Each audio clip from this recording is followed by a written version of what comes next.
If you're like me, you're a planner. You've been dreaming about making consistent income as a fine artist, and now you're learning all that you can about what it takes to make that your reality. But you just can't imagine what that artist's life will look like, until you're actually in it. And nothing in life is perfect, and though I am living my dream of being a full-time artist, there are some downsides that I wasn't really prepared for. So stay tuned and I'll share the 5 biggest downsides of the fine artist lifestyle and how I manage them. And then you'll be prepared when you see them coming and you can handle them with ease.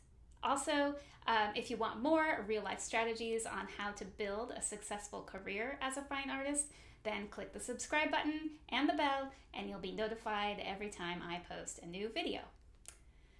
Okay. In case we haven't met yet, my name is Jennifer Daly, and I'm a fine artist who makes over $100,000 a year just from my fine art. I'm also incredibly passionate about empowering other women to do the same thing, and I've helped dozens of artists get focus and find success with their business building efforts. First up, the biggest downside of the artist lifestyle for me has been loneliness.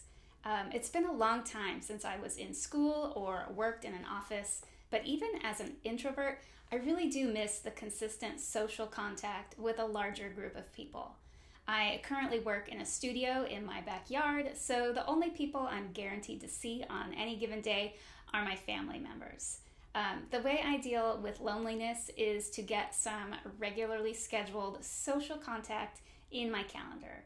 I've got a weekly lunch date with a friend who also works on her own from home. I take a group exercise class 2 to 4 times a week, and I have another friend that I walk my dog with, 2 to 3 times a week. I think the key here is to find a few recurring activities that happen every week so that you don't always have to, look to schedule social time. Especially if you're an introvert, the extra effort of planning a social activity can be enough to keep you from doing it. So having these events in my calendar every week has been really great. I should also mention that I have worked out of a studio in the past and I felt much less isolated. So I might be deciding to, do that again in the future. The second downside of the artist lifestyle is that people think your job is cute and that you must have someone else who's supporting you financially, in my case, my husband. So this might seem like a little thing, but it is actually really frustrating. I've worked out a few things to help prevent feeling so annoyed with people. So first, when I'm asked what I do, I always say that I'm a professional fine artist.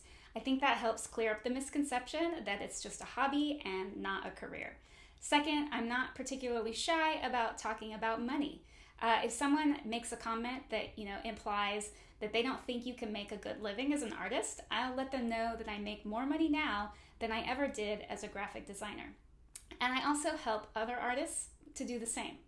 If you've ever had someone imply that being a fine artist isn't a real job, let me know in the comments. I'd love to know what you said back to them.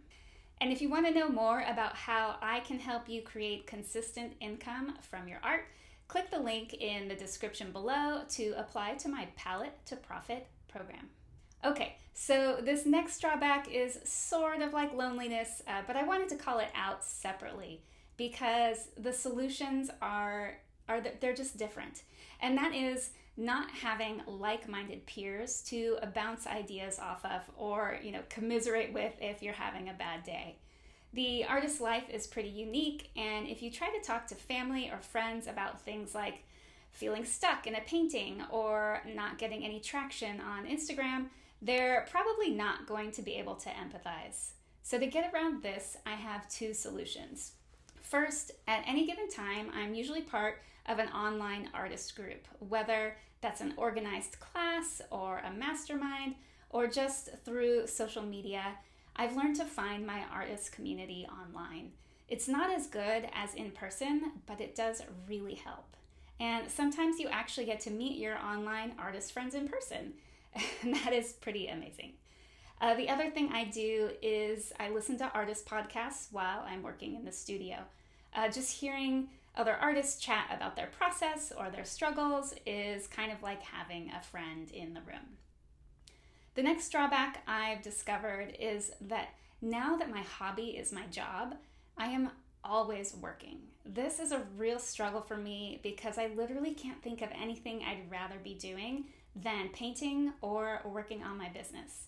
But I also know that if I don't take breaks, that it will lead to burnout. So I try to keep myself sane by regularly scheduling breaks, both in my day and in my life. I try to get out in nature at least once a week.